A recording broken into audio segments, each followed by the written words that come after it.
Je pense que Madame Angèle n'est pas surprise de ma prise de parole. On en a déjà échangé en commission. Alors, avant de réintervenir sur le règlement intérieur, effectivement, vous avez parlé de l'évaluation des budgets participatifs. J'ai également lu les rapports d'évaluation de l'ensemble des budgets participatifs qui sont régulièrement évalués. Pour dire deux, trois éléments concernant notre budget participatif de la ville d'Angers. Dans ce rapport, il est mis que c'est bien souvent un outil privilégié des collectivités pour favoriser la participation des citoyens et des citoyennes. Donc on va s'en féliciter parce que la participation, c'est quand même quelque chose qui est, à mon sens, transpartisan et qu'on doit tous soutenir. Dans ces rapports, il est noté que souvent, quand même, on voit que les montants et les taux de participation des habitants, donc les montants alloués au budget participatif et les taux de participation des habitants plafonnent à un niveau assez bas. Alors nous, qu'est-ce qu'il en est dans notre collectivité? On est à peu près à 6,50 € par habitant, hein, si on regarde le million d'euros, ce qui correspond à la moyenne assez basse des budgets participatifs. Et puis on est à 7% qui ont voté le budget participatif l'an dernier. Et donc là, pareil, on est dans la moyenne assez basse,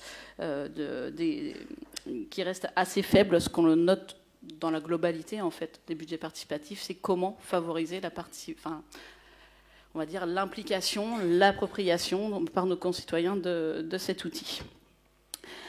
Donc vous avez changé le règlement pour l'année prochaine. Alors je note votre subtilité de parler d'année scolaire. Moi je note bien qu'il n'y a pas de budget participatif pour cette année, pour 2023. C'est dommage, peut-être qu'on aurait pu anticiper pour avoir un budget participatif quand même en 2023. Je me rassure du fait que je ne partage pas tout à fait les propos de M. Henry. Je mets un point de vigilance sur... lorsqu'on commence à obliger la participation, cela peut avoir un effet restrictif, un effet pervers de restriction de la participation. Je l'ai déjà dit en commission, donc voilà, d'obliger les personnes des quartiers à voter pour des projets de quartier. On en a débattu et sur ça, j'aurai un point de vigilance à avoir. Et puis... un dernier point que j'aurais aimé évoquer aussi, Madame Angel, vous le dites régulièrement, vous faites partie du réseau national et vous êtes à ce titre présidente. Et je lis vos propos. Hein. Le réseau est constitué de 3 pieds qui ont repris dans la mise en place 3 collèges. Un collège composé d'élus, un autre composé de techniciens et un dernier composé de citoyens.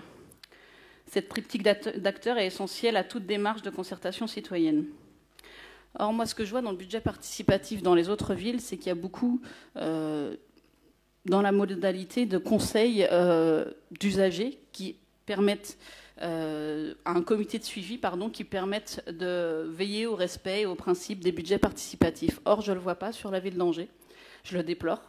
Je trouve que plus on maximise les instances de participation et la participation de l'ensemble de nos concitoyens, plus on met en place l'augmentation de ces participations. On pourrait tout à fait se dire créer ce comité en réunissant des Angevins et des Angevines de différents conseils de quartier, par exemple, d'anciens porteurs de projets au budget participatif. Ça fait aussi partie d'une évolution de la participation, et puis de faire appel aux bonnes volontés de nos concitoyens et de leur donner vraiment une place centrale sur ce budget participatif.